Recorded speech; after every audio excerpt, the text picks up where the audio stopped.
So, here we go. After Qyburn's therapy, concoctions, and no small amount of leeches, Jaime is as good as new. Well, sort of. Okay, alright, dear listener, if that sounds familiar, it's because it is. I actually did start my previous Jaime POV commentary with that very same sentence. Because it's a healing curve, isn't it? And there's an update as far as Qyburn is concerned. He's coming with Jaime to King's Landing.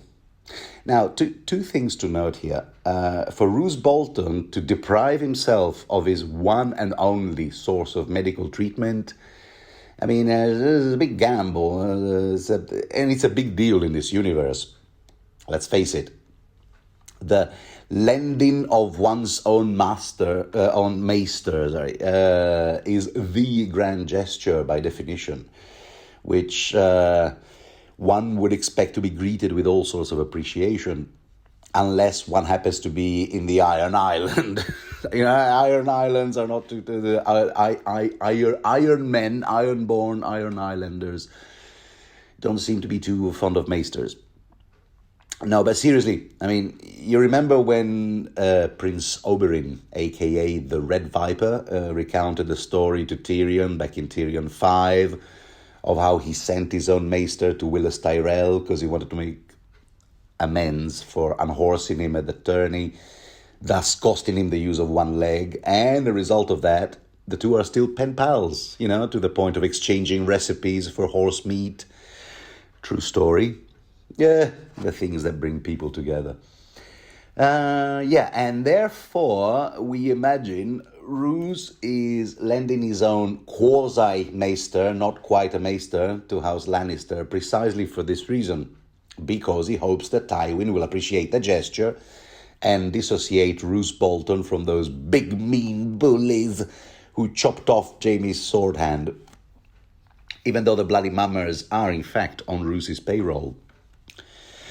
Yeah, except that Roose doesn't quite put it in those terms. He manages to frame even that gesture as a generous, magnanimous, altruistic initiative. Here, let me read you what he says. He has a fond hope, Qyburn.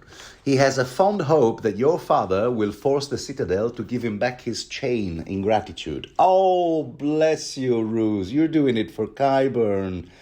That adorable, avuncular old man. See what I mean? And actually, forget about that expression I used earlier, a quasi-maester, not quite a maester, because actually we will encounter a character in a Dance with Dragons who happens to fit that description in Tyrion 3 onward.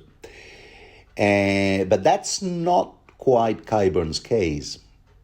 Qyburn is actually a former maester, who did, take and pass his exams.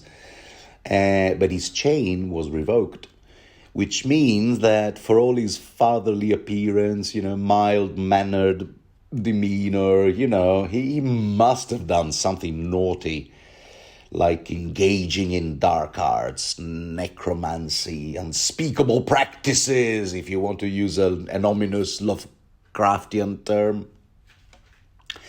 There's a great character analysis on this channel, Robert something or other, in Deep Geek. And the video is called I had it written down somewhere. It's called just that. Qyburn, a character study. The channel's name is In Deep Geek. You might want to check it out, although not if you happen to be a first-time reader, because it contains lots of references to future chapters. Anyway, so welcome to the ramblings of an insane person online. Today we leaf through the pages of Jaime V in A Storm of Swords, chapter 44. So let's get right into it. Okay, so before we wave goodbye to Roose on his way to the twins, one more thing, puff, puff. Yeah, I don't do a very good Peter Falk impression. Anyway, I remember on my first read that every time I encountered Roos again in this novel, one line he spoke in the previous Jaime chapter was haunting me every time. Arya has been found, huh? What do you make of that? What's that all about? And I know that George R. R. Martin throughout the book did play on that on that sort of what's going on here for the first time readers, because an attentive reader would have noticed that the Arya chapters immediately preceding these two Jaime chapters tell of things, give us the account of things that happened way back. Like, for example, when Arya said in Arya 5 that she had been given 2 baths in a fortnight past, meaning that a fortnight had passed from Acorn Hall. You remember Lady Smallwood gave her 2 baths. And if you remember, in Acorn Hall, Karstark men were already raiding villages. Which means that they had already, abandoned King Robb and, on their way back to, home, I suppose. They were raiding villages and still looking for the Kingslayer. And then when you place it all together on the timeline, you realize that the updates we get in those Arya chapters are very old indeed. Meaning that as we read in this chapter, Arya has already gone and done things that we haven't read about. So, which also explains why there are so many Arya POV chapters in this novel, to allow Arya's story arc to catch up with the rest of the characters. See? So bottom line was, okay, so Roos did, that's what I was thinking at the time when I read it the first time. I read The Storm of Swords the first time. So does that mean that Roos did catch Arya at the end somehow? He did, but it's just that I haven't yet reached the chapter where that happens.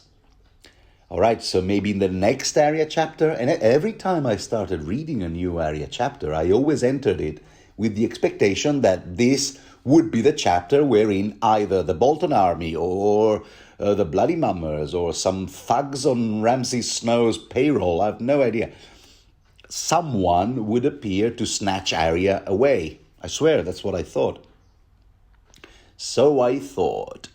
Okay, so then Arya 7, maybe? Opening with a combat between the Bloody Mummers and the Brotherhood without banners. And I was all like, oh, this is where it's going to happen. But no. Or in the words of King Bob from the Minions movie, pero no. So no, that wasn't it. So maybe Arya 8, up there in iHeart, maybe, still nothing. I even thought, what if the whole thing happens off screen then?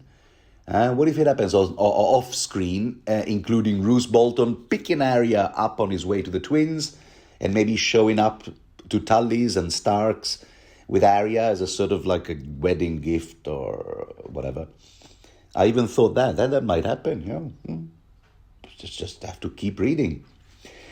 Oh, bless me, how naive I was. And if you, dear listener, happen to be a first-time reader like I was, well, first of all, I sort of envy you, because nothing could have prepared me for what I eventually discovered about that whole bundle of mysteries involving Roose Bolton, the wedding of the twins, Arya Stark becoming a guest at House Bolton. The whole thing would eventually crystallize into a very interesting, resolution. Anyway, so back to this chapter. On top of a maester, Jaime is also given an escort.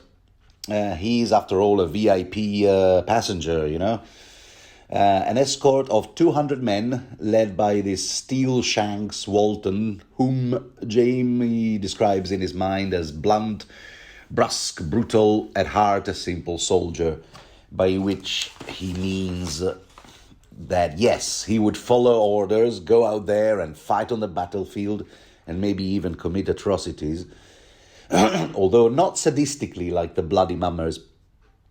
But at the end of the war, he would go back to his farm and settle down like nothing happened.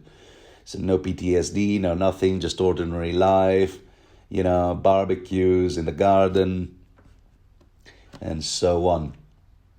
Which, if I recall correctly, was the ideal of a patriotic Roman citizen, during the Roman Republic era, embodied by people like Cincinnatus, Lucius Quintus Cincinnatus, after which the city Cincinnati was named.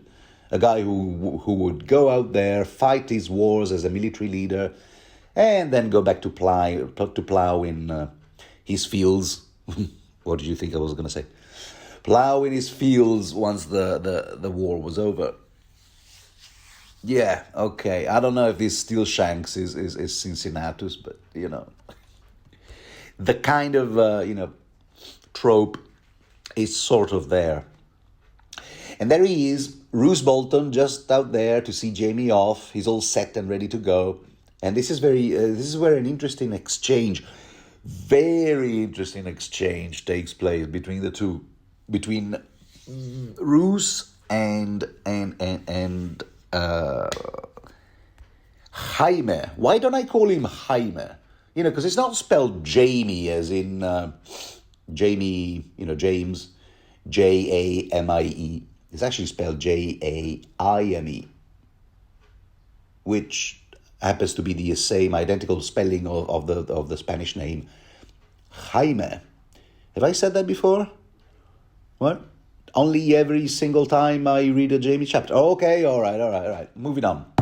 What's the interesting exchange? Like it's that also had me thinking, because Roose goes, "You will give my warm regards to your father." You see, still, that this makes perfect sense in light of what I just said about Roose Bolton, wanting to ingratiate himself to Tywin Lannister. But it's what Jaime replies to that which really intrigues me, because he says, "So long as you give mine to Robb Stark." Now, okay, I haven't yet relayed my spoiler policy, but here it goes. None. Okay, I aim for a spoiler-free commentary here, so I will choose my words carefully. And if I ever refer to other chapters in this series, it will be to past chapters and not future chapters. I'll be looking back and not ahead. So I'll choose my words carefully, but what Jaime said just here is something we should return to after a certain event takes place. Once a certain event in a future chapter has taken place, let's go back to that, because it makes me wonder, to what extent was Jaime aware of the ins and outs of that particular event? I mean, was he 100% in the loop at this point? Because whether he was or he wasn't might determine how a reader sees Sir Jaime. That is, either as a sympathetic character or on his way to becoming a sympathetic character, or still a downright villain. There, say no more, moving on. So Roose Bolton heads to the Twins, where that wedding is supposed to take place between Edmure Tully and one of the Frey girls, Roisin? I keep forgetting her name. One of the daughters of old Waldor Frey. And we've given another character trait of Jaime here, because the so-called brave companions are also out there, having a sneer of giggle, just to see Jaime depart. And it's clear that Jaime is one of those guys who would rather die than give anyone the satisfaction of admitting they've been hurt. "Oh, you hurt me real bad." No. Never give them the satisfaction, which I like, which I enjoy, very stoic. And especially to those people who did hurt them, I was not hurt, that didn't hurt. So he just addresses them casually, like, "Oh, nice of you to see me off. Miss me, huh? You got a final quip for me?" Roger is his usual charming self. "Oh, bugger off, you cripple." With pleasure, dude. This is Jaime. With pleasure. But rest assured, I'll be back. A Lannister always pays his debts. And I like to picture him with a huge, threatening smile across his face. Except that, unfortunately, if we have learned anything from this series so far, is that vengeance doesn't quite. Of those characters who deserve their comeuppance, only some of them do get it. And it's almost never at the hands of the character or characters who swore revenge against them. Like, look at Arya, for example. Oh, and we're also introduced to another extinct house here. After the reigns of Tarbeck, meet the Lothstons. I remember being really curious about this mysterious house, which had a bat on its sigil. What was the deal with these guys? Were they sponsored by Bacardi rum? Or were they from Valencia in Spain? Aha, the connections to Spain just keep on coming. It turns out that these Lothstons were holding Harrenhal before the Whents, which might explain why there's no shortage of shields with a Lothston sigil on them.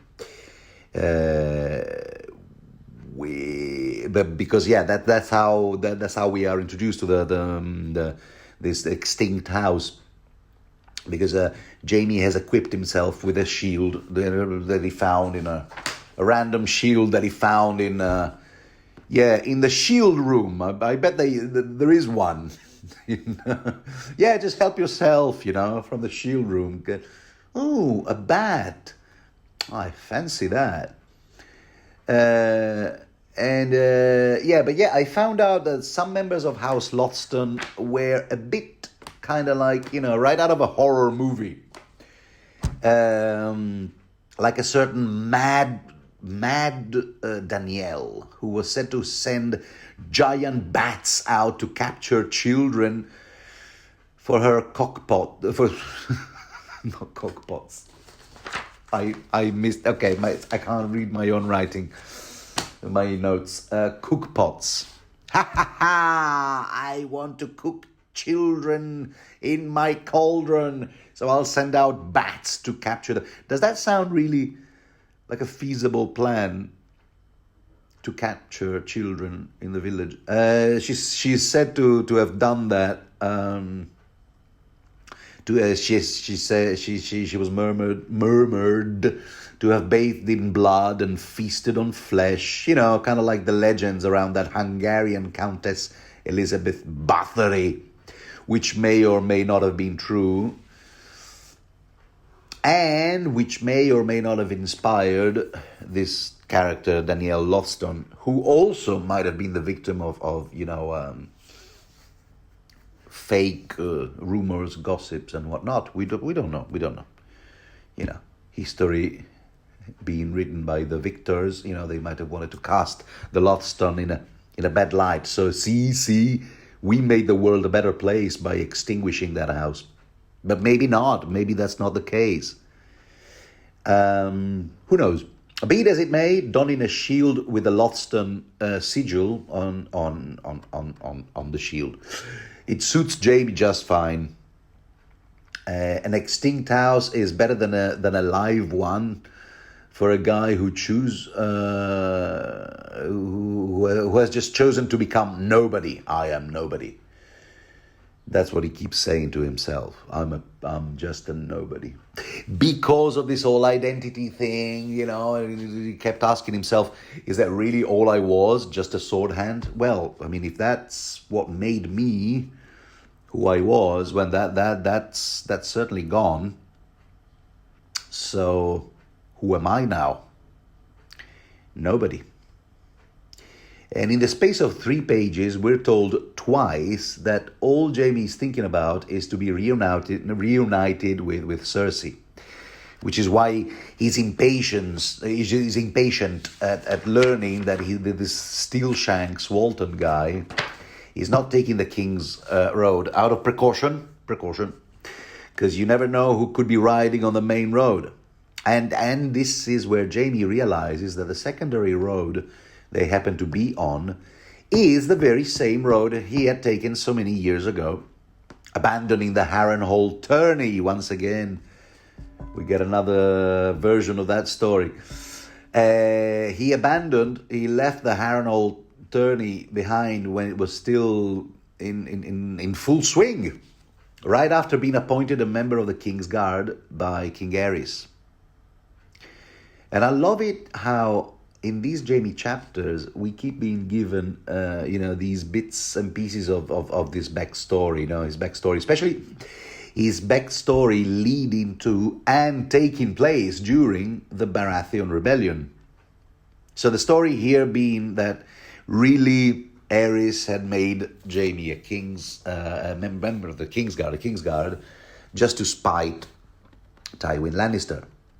A King's Guard, for one thing, can't inherit any land and can't marry, which makes it impossible for him to continue a bloodline. Okay, that's three things, I'll admit. But three things which made Jaime more of a hostage than an asset in King Aerys's, court. And just to drive the point further home, in the evening of that fateful day when Jaime first donned the white, Jaime was commanded to return straight to King's Landing, to guard Queen Rhaella and the little brat Prince Viserys, thus depriving Jaime of any chances of winning some glory at the Harrenhal tourney. And Aerys was all like, yes, in your face, Tywin, I rule. Literally, I rule. That's what he literally says. I mean, of course, but these dialogues are slightly paraphrased, but the sentence, the statement, I rule, does appear verbatim in the text. On that day, Jaime must have felt like the kid who has to go home early, because his mom imposed a curfew, so he has to leave a party while it's still raging. Oh, and everybody else is scoring, and he goes home, cartoon mumbling to himself. So anyway, so Qyburn snaps him out of his thoughts. He goes, "Oh, is your hand troubling you?" Well, no, because it's not there, is it? The hand is not there to trouble me. So there. I see. And did you have a blast with Pia the other night? Ha ha. This is Qyburn. I figured you might enjoy a bit of the old hanky-panky last night, so I sent the most popular butter churner to your bed. That's butter churner. That's not actually a code word for something else. It's a Pia. Actually, you think it's Paya? No. I'm going to go with Pia. There is such a name in Neo-Latin countries, Scandinavia. I've met some Pias here and there. Pia actually does work in the buttery at Harrenhal, so I guess she churns butter for a living, but she makes a lot of men happy. So Qyburn sent her to Jaime's bedchamber. So Jaime goes, it was you who sent her? Why, you pimp. Jaime's incredulous. And actually, because that night he actually sent Pia away, because he can only think of Cersei, I told you. Even though the gal, upon sneaking in Jaime's quarters and slipping into his bed, was all flattery. Hi there, hi, I'm Pia. I don't know if that's how she sounds. Hi, I'm Pia. Huge fan. Oh my God, Sir Jaime. I can't believe I'm actually about to do the wild thing with you. I fancied you ever since you came to Harrenhal to be appointed to the King's Guard. You were like so handsome. In fact, every time I'm getting off with a bloke, which is like once or twice a day, just like the doctor ordered, I actually picture you. Did you know that? Yeah, no, of course, no reason you would. It's, she said all that stuff, which might or might not be true, I bet you say that to all the boys. You know how it is for low-born people, you gotta use whatever resources you have to stay alive. And Pia being no exception. But no, Jaime turned her down, and Qyburn is a bit like, oh, okay. And to think that I had just examined her thoroughly just to make sure I wasn't sending you some some tart with sexually transmittable diseases. It's kind of like one of my job descriptions, you see. In fact, I even examined your traveling companion, that Brienne of Tarth. And not only is she healthy, but still a maid. I don't know for how long. This Qyburn, you see, you're beginning to see through the cracks. Oh, such a fatherly figure, soft-spoken, but you can see that, he has zero empathy. And once again, he does what he can to climb up in society. See?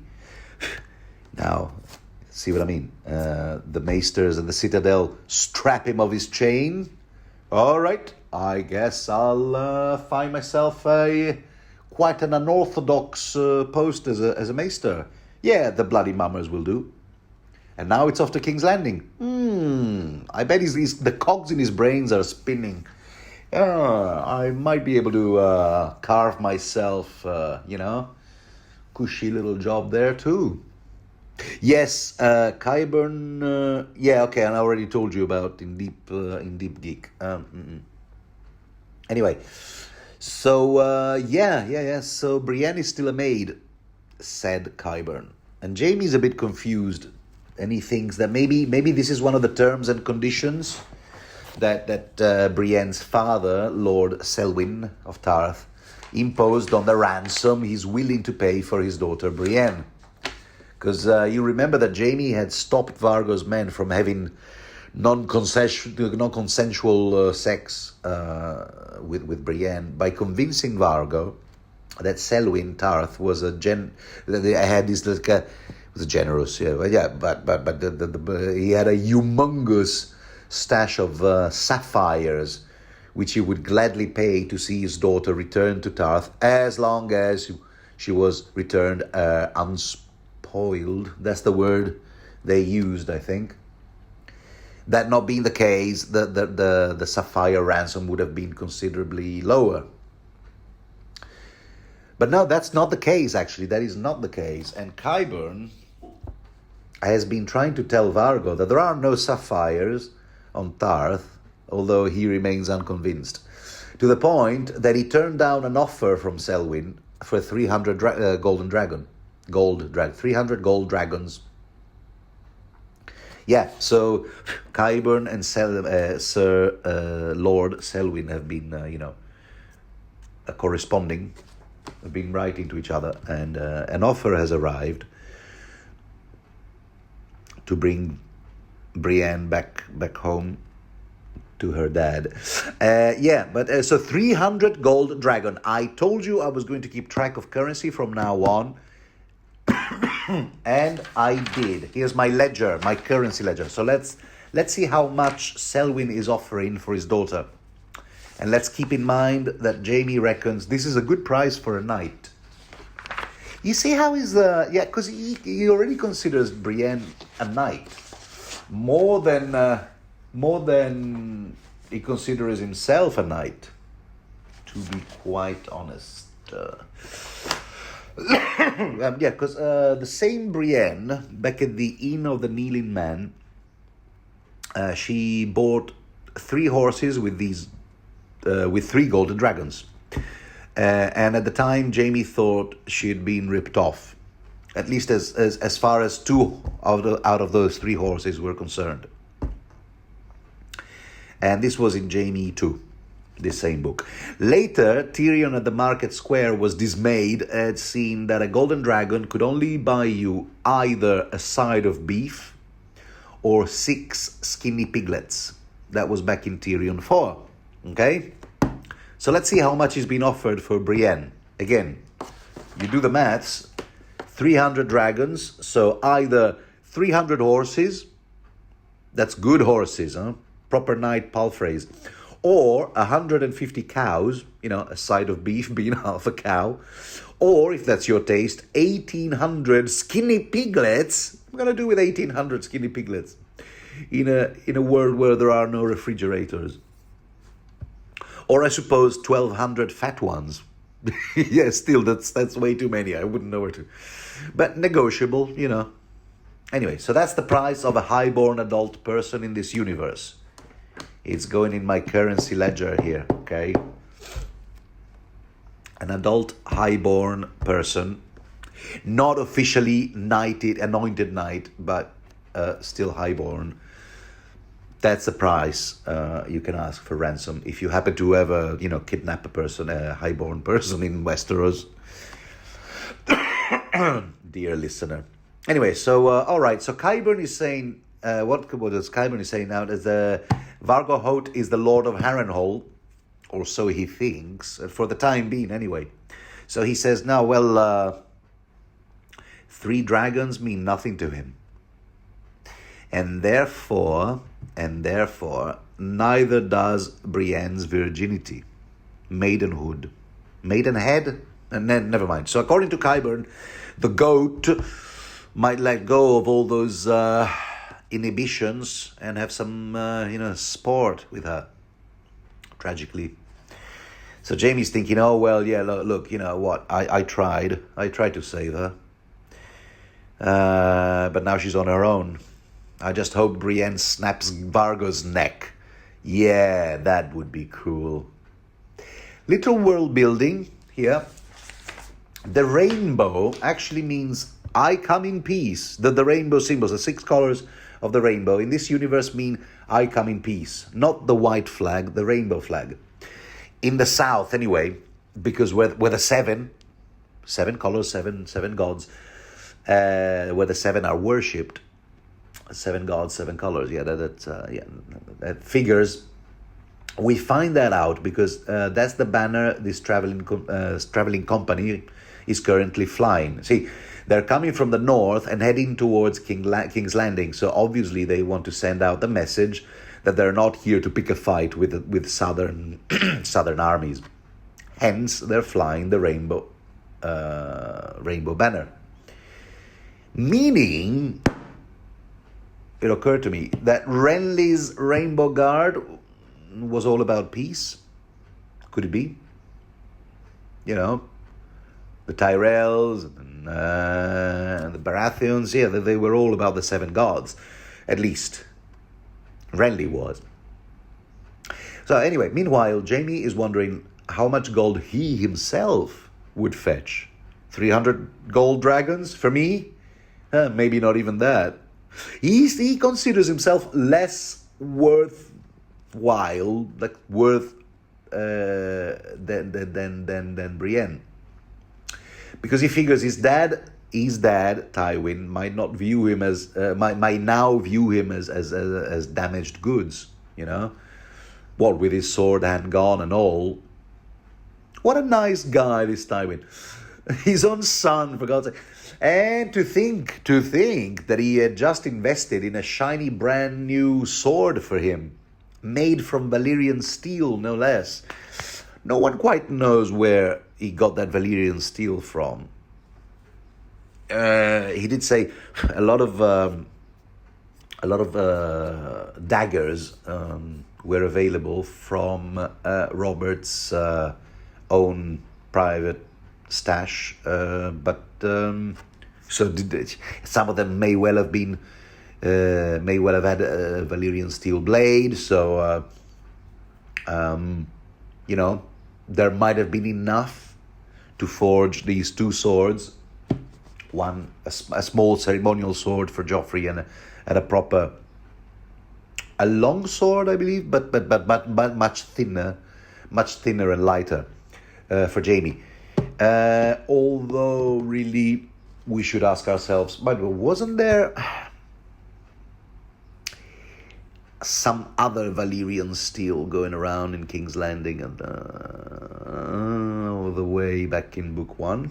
Okay, this is where I'll shut up, because if George R. Martin has chosen not to reveal that info yet, then I guess whatever I say about it will count as a spoiler. But yeah, okay, so just to confirm how heartless Jaime's father can be, if anyone... Oh, hello, yeah, did you need confirmation of that? Okay, well then sit down and I'll tell you, all right? Yeah, cats, right?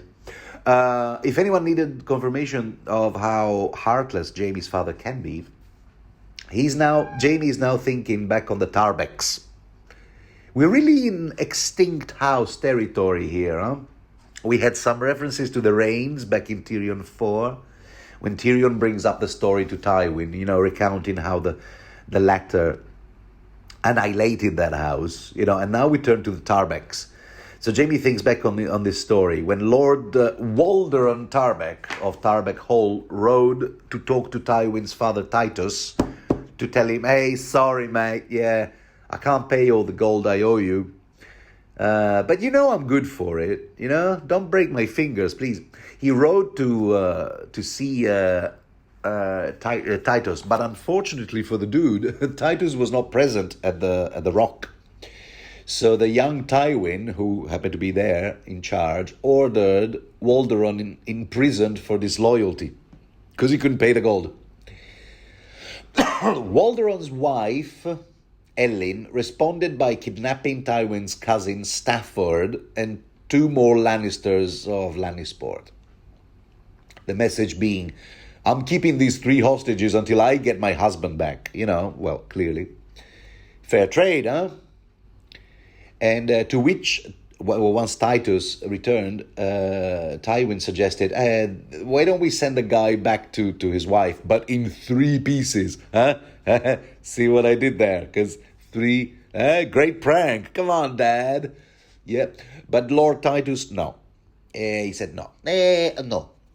He said, he's said to have been a gentle and meek, And they tried to talk some sense into his son Tywin. So he was all like, come on, son. Come on, do you always have to act like a ruthless psychopath? Come on, it's your cousin Stafford that they're holding, Let's be reasonable. If for no other reason, for the sake of his sister, Joanna Lannister, who, incidentally, correct me if I'm wrong, happens to be your fiancé. Huh? Your cousin. You're going to be marrying your cousin Joanna. We all know about it, but I'm telling you for exposition. Titus was very, very meta, very meta. So he eventually ordered the hostages to be exchanged and forgave House Tarbeck's debt to House Lannister. Spoiler, House Tarbeck also no longer exists. Tywin saw to that when he became the head of House Lannister. And it has just occurred to me that at some point there's a famous quote, but I cannot recall. I'll have to find it. By Tywin. Tywin says to Tyrion, look, I've suffered enough all these nonsense, whatever. I need to key in some keywords, key terms in the digital version of the books that I have. He goes, I suffered enough follies from my father. I don't intend to suffer more from my son. That's how the quote goes. And as Jaime thinks back on his father's cruelty, he casually passes by what's left of a village after Tywin's forces, in all probabilities, left it a ruin. But he remembers it as a place where he once got a free ale. The ale house in the middle of a village, when it was still a whole village. The landlord at the time said to him, "Oh, on the house, young man, on the house. It's an honor to serve a white knight," and yak, yak, yak. Little did the innkeep know that the same king's guard would, a year or so later, become the king's slayer. Ha! What would you say to that now, huh, innkeep? Oh yeah, that's right. Probably nothing, because you in all likelihood you're dead. All right. Anyway, what a great spot to camp for the night, I say. Steel Shank, he's like, yeah, let's camp here for the night. And Jaime's like, no. I don't think so. I don't think so. So they march on. He does call a few shots, not all of them, but he does call a few shots, Jaime, in this company, this traveling company. So anyway, when they do eventually camp, a few miles down the road, Jaime has a few swallows too many of dream wine. Always travel with a maester, you know what I mean? If you want to get high every evening. Oh, anyway, where was I? Oh, yeah. So he stretches out near the fire and props a rolled up bear skin. Bear skin. Interesting. Yeah. Yeah, bear. First foreshadowing. Yeah, so he stretches out, he props up a rolled up bear skin against a tree stump as a pillow for his head. And funnily enough, Brienne keeps coming into his thoughts. Aha. What do you make of that? Because he can't help but remember that Brienne right now would say a lot of motherly stuff, you know, like, you shouldn't drink dream wine on an empty stomach. Eat something before you go to bed. Don't go swimming right after eating, you know, that sort of thing. All that stuff. But she's not around, so I do whatever I want. Yeah, that's right, he's thinking. And then he falls asleep immediately. And guess what? He dreams of her. How about that, huh? He has this bizarre fever dream that he and Brienne are trapped in the dank caverns beneath Casterly Rock. That's the dream he has. And he's bollock naked, but fear not. It's not one of those dreams, you know. It's not one of those dreams where he's about to go on stage and perform in a play for a crowd, a play that he never even saw the script for, or he's at a maths exam, you know, naked, about to take a maths exam. It's not this kind of a dream. Nothing near as scary as that. And for one thing, his sword hand is back on his wrist. So there you go. Can't be bad. Oh, welcome back. I missed you. Where have you been? Talks to his hand. He's surrounded by a bunch of dark figures who keep prodding him with their spears, forcing him to go a certain path. You know, kind of like, I kept picturing the Klingon rite of ascension, you know, except that path Jaime is forced on is heading down, further underground. Rite of descension? Is that a word? A rite of descent? That's it, that's the one. So he ends up in a cave, and every Lannister that's ever lived is staring at him, you know? The whole dynasty or dynasty in all its glory, from Lan the Clever all the way down to Joffrey.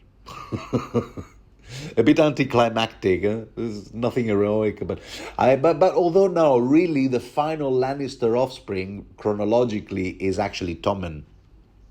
Anyway, so both Tywin and Cersei are there as well. So he goes, oh, sister, oh, hello, sister. Why have we been brought here? And Cersei goes, who the hell we?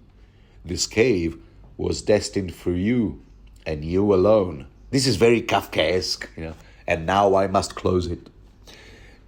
So then Jaime complains he doesn't have a sword, at which point Tywin points out he's got one. Actually, he says, I gave you a sword. Is that referred to a sword Tywin equipped his son Jaime with in the past? Or is this truly a prophetic dream that has to do with that above mentioned Valyrian steel blade sword? You know, could this be?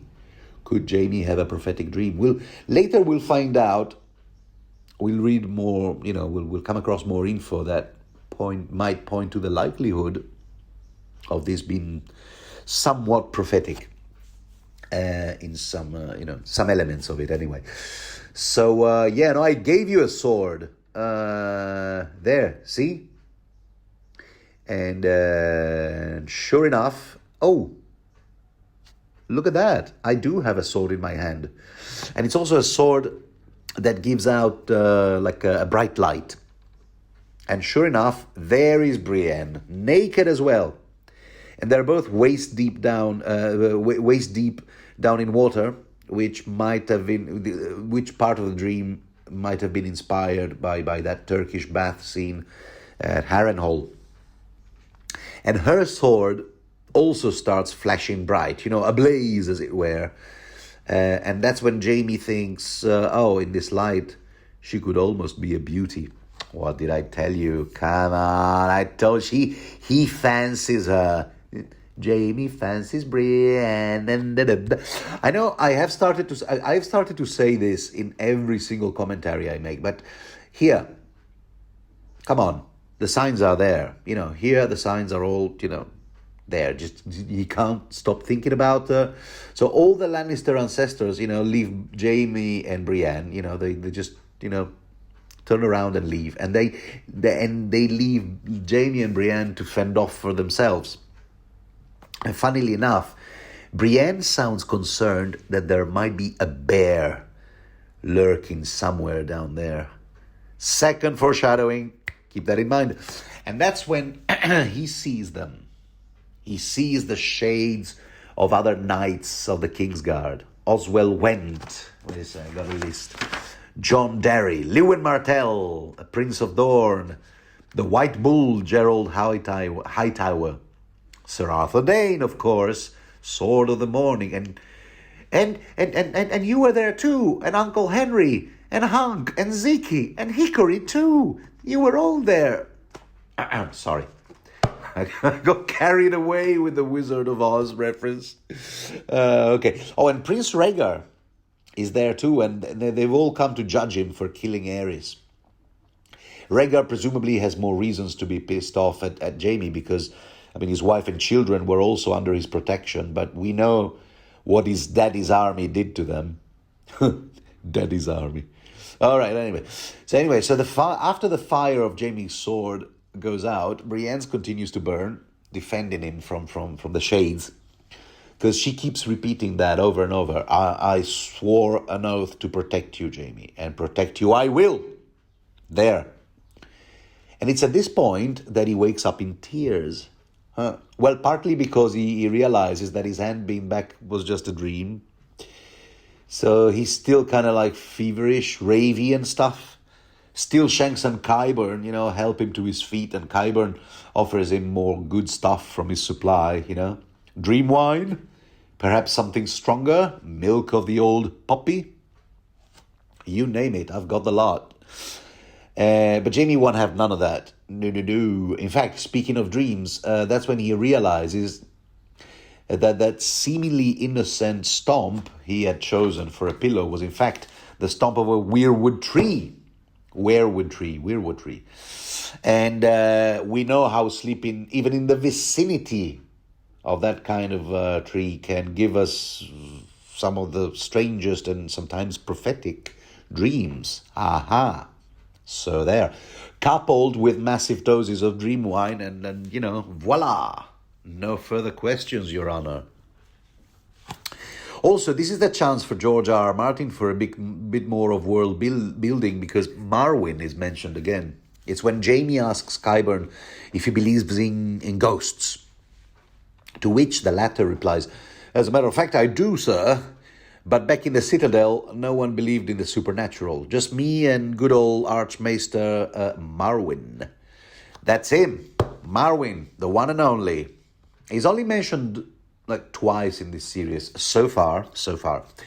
The first time in book 1, in ASOS, Miri Maz-Dur mentions to Daenerys Targaryen that she was taught about human anatomy by a maester named Marwyn. To which, Jorah scoffed at her. She said, "Yeah, right.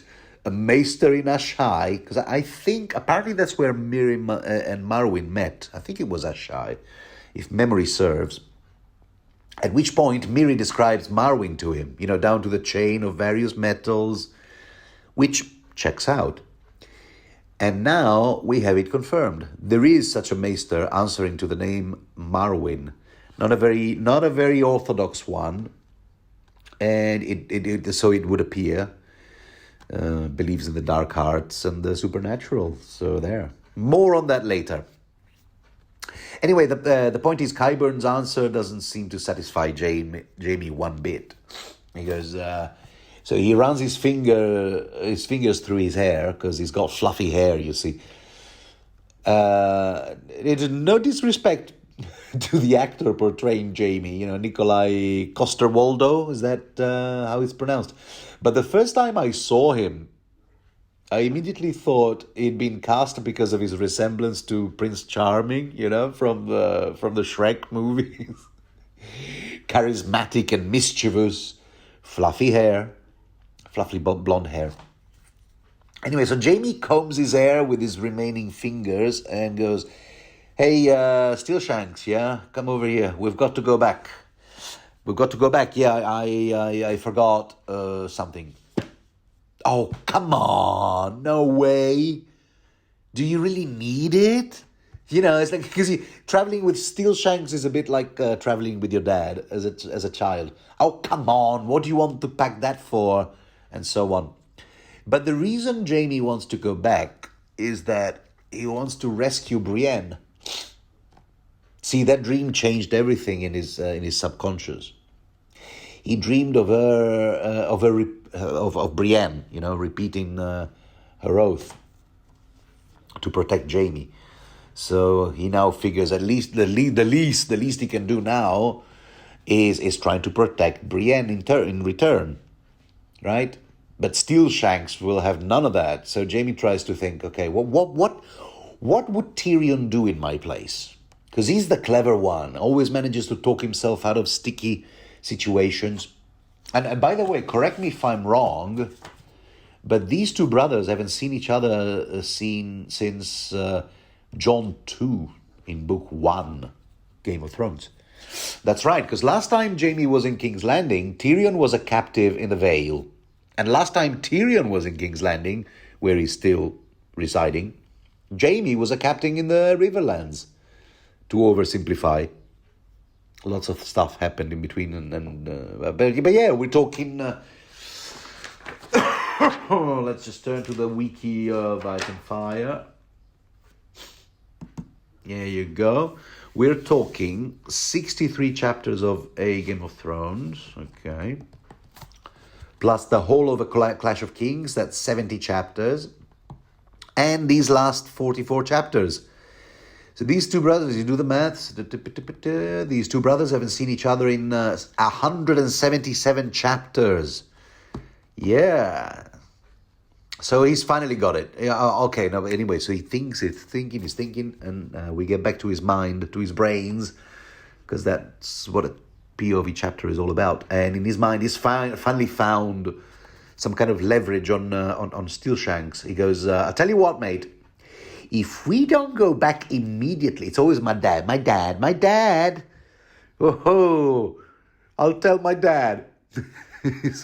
I'll tell my dad it was Roose Bolton gave the order to have my hand chopped off, and you are the one who carried it out, big boy. How would you like that, huh? And Steelshanks, never want to shy away from pointing out the obvious. He goes, I wouldn't like that at all, and it would be a lie. Yeah, don't worry about that, laddie. My dad will buy it. Who do you think is going to believe, me or you? Good point. So they go back. It takes them the rest of the night and half the next day to arrive at the castle gates. And after a great deal of shouting, they get someone to open the portcullis for them. So they go through a deserted outer ward, amidst curious looks. And the only sounds they hear are from over there somewhere behind the good old Tower of Ghosts, which we came to know and love from Area 6 and 10, the Tower of Ghosts. All the towers. Now, Arya learned the names of all the towers in A Clash of Kings. So that's where they head, with Steelshanks pointing out that he doesn't want any trouble with the bloody mummers. And Jamie goes, "Well, what are you afraid of, mate? You guys outnumber the mummers 2-1. You've got 200 men, they've got barely 100. And as they get closer to where the roaring laughter is coming from, they finally realize what's going on. The mummers, have put Brienne in the bear pit. That's right, they have a bear pit at Harrenhal, which comes in handy. 10 yards across and 5 yards deep, walled in stone, floored with sand, and encircled by 6 tiers of marble benches. And conveniently, the Bloody Mummers have a bear, if you remember. All the way back in Area 9, Clash of Kings. Here, let me read you the passage. Thank God for bookmarks. Their armor glinted pale in the moonlight, and she saw a pair of striped black and white Zorzes, the Bloody Mummers. Arya withdrew a little deeper into the shadows and watched as a huge black bear rolled by, caged in the back of a wagon. Area 9, A Clash of Kings. So that was the setup. This is the payoff. Brienne thrust into... Of course, there's also that bear that will be there, as part of the entertainment for Joffrey's and Marjorie's wedding, as far as I remember. Will that also pay off? We'll just have to keep reading and see. So anyway, so Brienne thrust into the bear pit, forced to fight that beast, wearing nothing but the same gown she was wearing at the dinner table with Roose Bolton. No shield, no armor. With all the so-called brave companions watching and cheering. She does have a sword, but that turns out to be a tourney sword. So what's the deal? Does that mean the blade is blunt or worse? Made of wood or something? What is that? No, wait. It's actually just a blunt, no point and no blade. No, not a sharp blade, anyway. But I was probably thinking about the HBO TV series with that, picture of a wooden sword. And let's face it, Brienne looks a mess, more than she already did, after having been mishandled by the Bloody Mummers with her skin all black and blue. Remember those details from the bathtub scene in the previous Jaime chapter. But on top of that, with with two teeth missing. Aha, had you forgotten that? Because I haven't. Let me read this passage to you. Because that's all the way back. There you go. The Mummers were on her before she could lay hands on her sword. Strong as she was, it took 4 of them to beat her into submission. Remember that? By the end, the wench's face was as swollen and bloody as Jaime's must have been. And they had knocked out 2 of her teeth. See? So next time you picture Brienne while leafing through the pages of this novel, picture her with 2 missing teeth. Oh, George, why do you make so much bad stuff happen to characters we root for? You're kind of like that kid, pulling wings off flies. There, I said it. Anyway, so significantly, Steel Shanks has a go at Jaime, kind of like, oh, come on, is that gal really the reason why we traveled all the way back? The wench doesn't concern you. And Jaime, significantly, he replies, her name is Brienne. Huh? See, his attitude has really changed at this point. He's like Al Pacino in Scent of a Woman. My friend's name is Charlie. Hoo-ha! Because he's warmed up to, what was it, Chris O'Donnell's character? Yeah, Charles. Anyway, so, and Vargo is also like, what do you want here, man? She's mine to do whatever I please. Nearly bit my ear off, she did. You really want her? Go down there and get her. Which Jaime does. So now the bear has 2 guests in the pit, or possibly 2 snacks, more like. And and Brienne is all weirded out by Jaime being back. What are you doing here, Kingslayer? That's Mr. Kingslayer for you, love.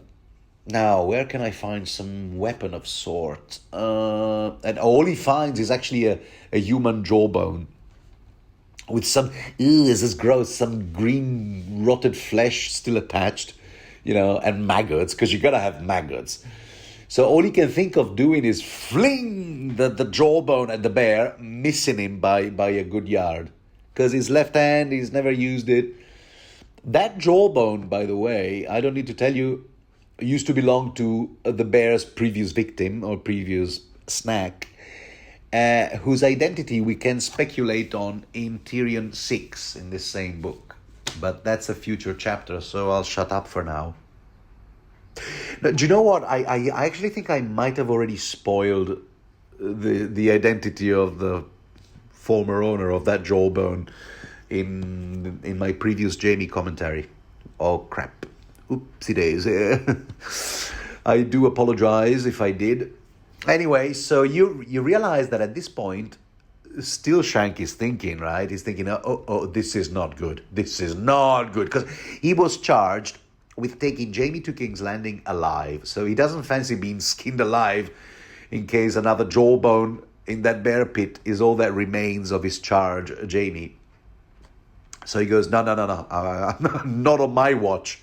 So he orders his archers to fire, like 1 million, they fire 1 million quarrels to the bear, who dies shortly after. Jaime even has a thought of compassion for him. The poor, dumb, brave brute. I'm saying him because I happen to know that Bart the bear, that's little Bart the bear, or Bart the Second, because there were two in Hollywood. And this Bart the Second played the role in the HBO series, the role of the bear. Great career he had, Bart the Second. Dr. Dolittle, Without a Paddle, but not just comedy, also Into the Wild. Yeah. He was the go-to bear whenever you needed a bear. Brown bear. Vargo also is never one to shy away from pointing out the obvious. He just goes, oh, look what you've done, mate. You've slain my bear. Or rather, you flew my bear, to quote the man verbatim. To which Steel Shanks replies, yeah, and I'll do you in too if you don't get out of the way. Oh, that's it. Jaime's all meta here. Because he goes, yeah, that's how I roll. I am Jaime Lannister, anointed knight, or so my job description goes. And it goes as follows. I rescue maidens. That's the trope. That's by the law of tropes, I rescue maidens. You are still a maiden, right? To which Brienne just goes, yeah, she blushed and said, yeah. This is what it says in the text. Rorge, is it Spanish Rorge or Rorge? Oh, such a charming fella, after all, so it could be Rorge. French, how delightfully continental. Or Rorge, or you know what, I don't care. Rorge, in the meantime, he won't have none of that. You go, oh, bugger that. He keeps saying that. Kill them, Hout, or you bloody well wish you had. Okay, you see what I mean? This is so infuriating. I mean, characters like Rorge and Biter, okay? These two subhuman criminals, such dangerous psychopaths, that they were kept in a cage by Yoren, where at some point, they were at some point, well, of course, the cage was set on fire, and then Arya tossed them an axe, blah, blah, blah, so they escaped, along with Jack and Agar. But and they were captured and taken to Harrenhal when the castle was held by Tywin Lannister's forces. But while everyone else, Arya, Gendry, Hot Pie, a whole bunch of innocent villagers, were all, rounded up, imprisoned, any of them potentially in danger of being picked for questioning, shall we say, for enhanced interrogation, that is tortured to death by the Sweetling, the Tickler, all those charming people who worked for the Mountain. Somehow, Roger and Biter, these two absolute monsters, rather than being imprisoned and routinely tortured like the rest, they were actually given a job. Is it, oh, welcome aboard, young man. I think you'll find the hours are not too stressful and the food is all right. Yeah, go to HR for orientation. I mean, and now, and now, and now, Roger, he's even being insubordinate with his Captain Vargo. Kill them, Hout, or you bloody well wish you had. Oh, come on. And Vargo, instead of saying, all right, Steel Shanks, you know what? I won't give you any trouble. You won't get any trouble from me as long as you shoot Roger. Now, fella has outstayed his welcome. It's really pissing me off now. Shoot him and go. That's what I would say. But no. Anyway, no, instead he actually considers it. Kill them, you say? You say? He says, well, he actually considers it, and he goes, he thinks to himself, hang on a minute, he thinks, we're all half-wasted, because we thought it was going to be a day off for us, and Steel Shank's guys are sober, not to mention that they outnumber us 2-1, as has repeatedly been pointed out in this chapter. So he goes, okay, tell you what, guys, throw Jaime a rope, will you? All right, I pardon you, yeah. Oh, Jaime, you will tell your dad, yeah, how magnanimous I was? Yeah, you will, huh? Sure. Throw me a rope and I'll say what a peachy guy you are. Not that it'll do you any good, mate. You see, there's always a loud and a quiet part with Jaime. Cut to the whole party on their merry way.